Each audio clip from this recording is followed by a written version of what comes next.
nimuhorane n'umukama. Niyongera horane nawe. Inkuru nziza ya Yesu Kristo nkuko twayandikiwe na Yohani Mweranda inahazwa mukama.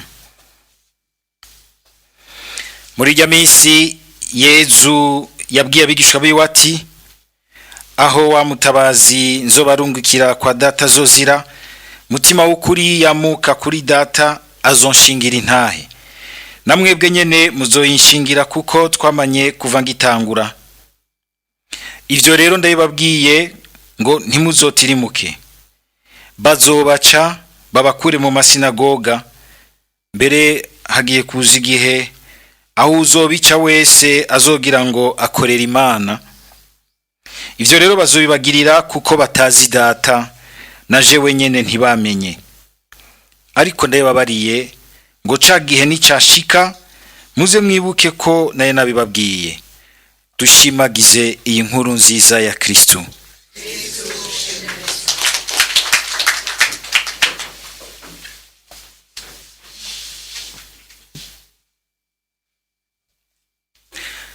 Mu gisomwa ca mbere twumvise ukukungene Luka yatwandikiye iki gitabo cy'ibikorwa by'abatumwa.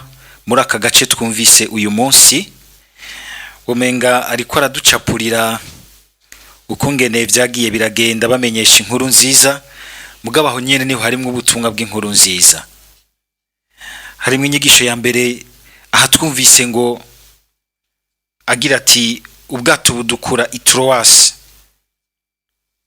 bugenda bushika ahitwa i Neapolis, baca binjira mu gisagara ca Filipo kuze baravuga amazina y'aho hantu.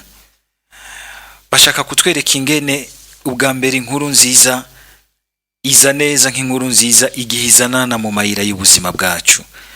Aha mu gisagara cacu hariho abantu amayira yabo ari amayira koko atwaye inkuru y'Imana. Inkuru nziza y'Imana ibohora abantu ikabakura mu mwijima.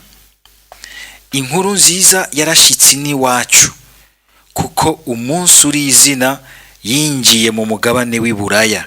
Aha rero inkuru nziza irinjiye mu mugabane w'Iburaya. Turazi yuko vyahereye hari Yerusalemu aho Yesu yazuka akiyereka abigishwa biwe, bagaca babandanya muri Samariya, bakava muri Samariya bakagenda muri Aziya ntonya, za Antiokia ya Syria, Pisidia n'ahandi.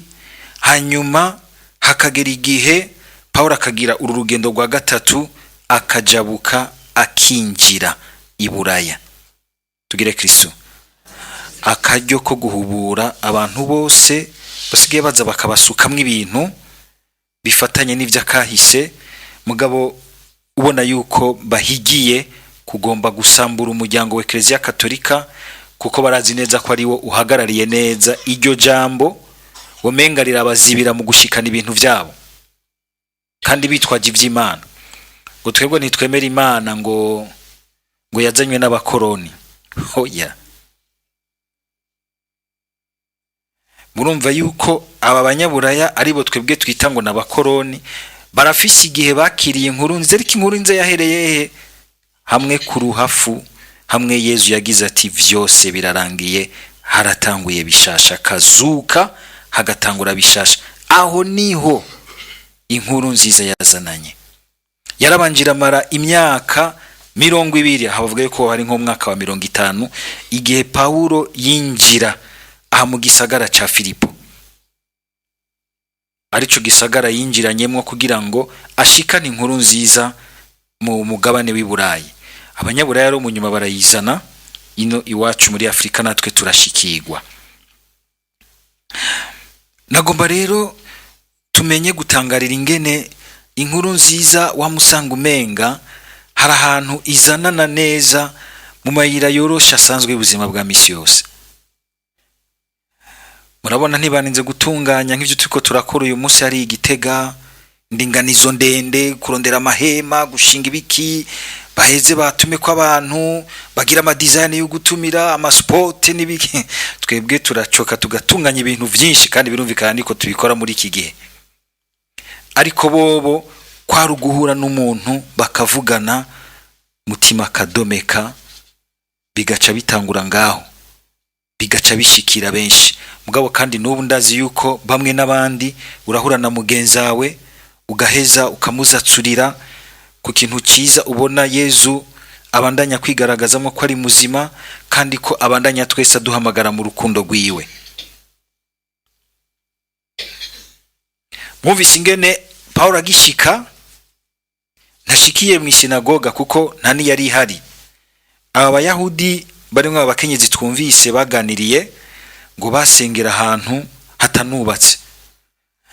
Muraca mbona babandi bose usanga turiko tugisengera ahantu kumbure hatanubatse, hamwe mu masikirisare mu mashure tabariro, ni nka kujya hariya ahantu Yezu arahakorera gose.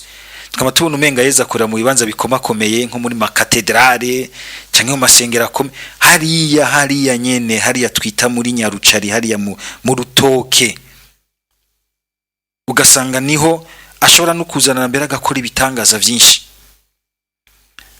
Hari umusenyeri ntavuze mu izina kuko byoshobora gushika nka Muvumba, niwe yumvise ko bamugize musenyeri akavuga ati ariko ati Imana iratangaje, mwomenye iyo jewe mva.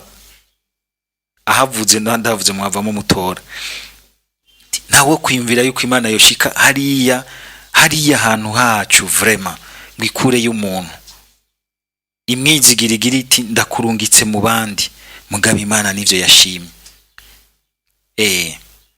Ingene inkuru nziza tutokama tubona umenga ni ibintu byamara ibintu bihanitse. Oya, ni inzira y'ubuzima bwa misi yose. Ingene nawe uhamagara mugenzawe mugasangira urukundo muri Kristo, mugasangira inkuru nziza yiwe, mukayidomekera uwundi ukamudomekera. Murabona ingene abantu shobora gusanga hari abantu bazi ingene bahamagarana mu kwakira Yezu Kristo. Kujya usanga umenga turahana imitwe mu kugenda mu bindi, tugaheza tugafashanya no kwakira Yezu Kristo. Inkuru nziza yinjiranye he? Yinjiranye ku muntu w'umunyavyashara hariya mu Buyenzi kuri Kotebo hariya kwa Siyoni. Umuntu w'umudandaji w'irangi, uwo mukenyezi yitwa Lidia, ihereye ngaho mu munyavyashara. Abanyavyashara tumenyereye bakunda kwakira inkuru nziza kuko bamusanga umenga bamba bashuhiye ibintu bizana amafaranga aboneka afadika kandi yihuta. Ariko ngo Paulo ariko arigisha ijambo ry'Imana ngo yumva akozwe ku mutima gushikaho nyene yisabira ati ndabatakambiye muze mugumi wanje. Uretse ko yumva ko yakiriye ijambo ry'Imana akakira n'abarizanya akabakira neza, nawe agaheza kunganira agasukurira ijambo ry'Imana mu gusukurira abarimenyesha. Lidia ni kimenyetso cy'aba bagenzi ba Radio Maria mwama muri ko muraronderera uburyo mugacumbikira ijambo ry'Imana muri Radio Maria, mugatuma riguma rishikira benshi,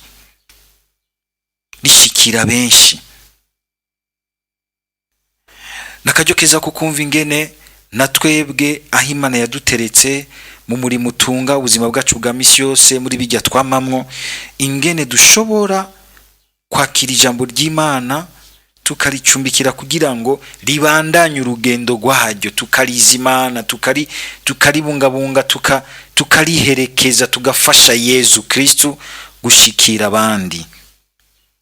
Nitubona umenga ijambo ry'Imana rimenyeshwa gusa muri bijya gusa by'indinganizo bindi bikomeye nyezina bica biboneka ko ari ijambo ry'Imana, ariko muri uko kuntu mu tuntu twanje twa misi yose ngira nti reka nunganire rya jambo ribandanye, rya jambo rikomere, reka nunganire abasavyi b'Imana baritanga mu gusangira nabo ubutumwa mu kubashigikira.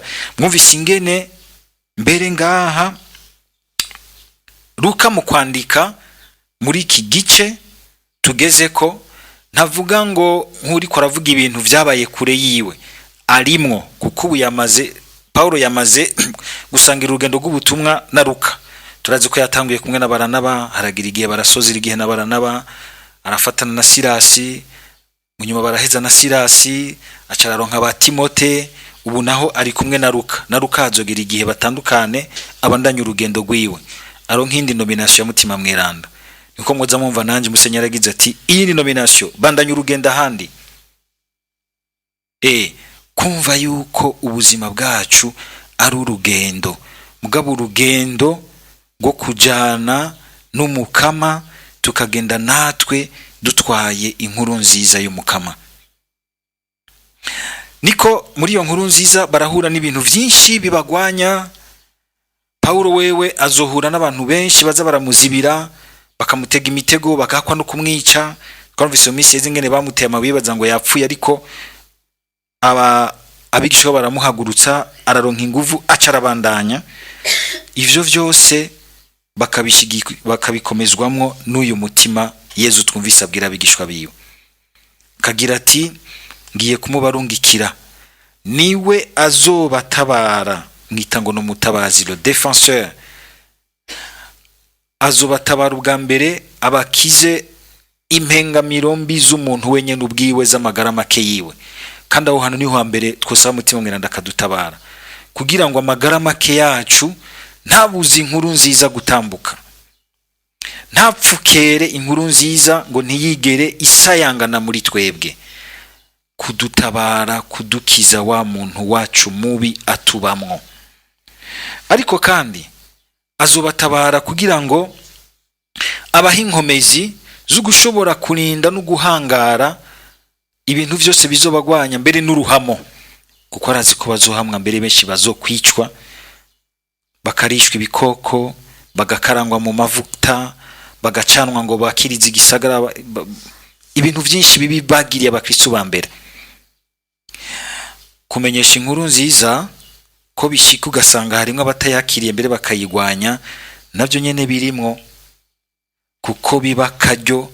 Muvise ingene Yezu agira ati kuko mutima mweranda agaragara koko nk'umutima w'ubukomezi atakibutsinda. Bazokwibaza ko babatsinze, ahubwo haba ariho mutima nyene afatira, adomeke bishasha kandi akomeze ivyamaze gukogwa. Kuko baratangara abica abakristo, abenshi bagiye guhinduka uko ngene babica, mugabo bakabona abantu bapfana akanyamuneza, bakabona abantu bapfa bahezagira, bakabona mbere abantu bahama, mugabo aho bashitse bakumva baguma bavuga iryo jambo. Yezu akagira ati ntimuze mutangare kuko bishobora kubatirimutsa. Yezu ariko arabategura ngo ntibaze batirimutse. Iyo ubonye umenga mu ijambo ry'Imana hariho ibintu bihaguruka muri evangelisation, mu butumwa bihaguruka bikakugwanya, bikugwaniriza indani muri wewe, ibikugwaniriza inyuma yawe, ntibihave bigutirimutsa ngo bigutangaze bigutirimutsa uhava uterera hasi. Oya, umukama arabizi vyose.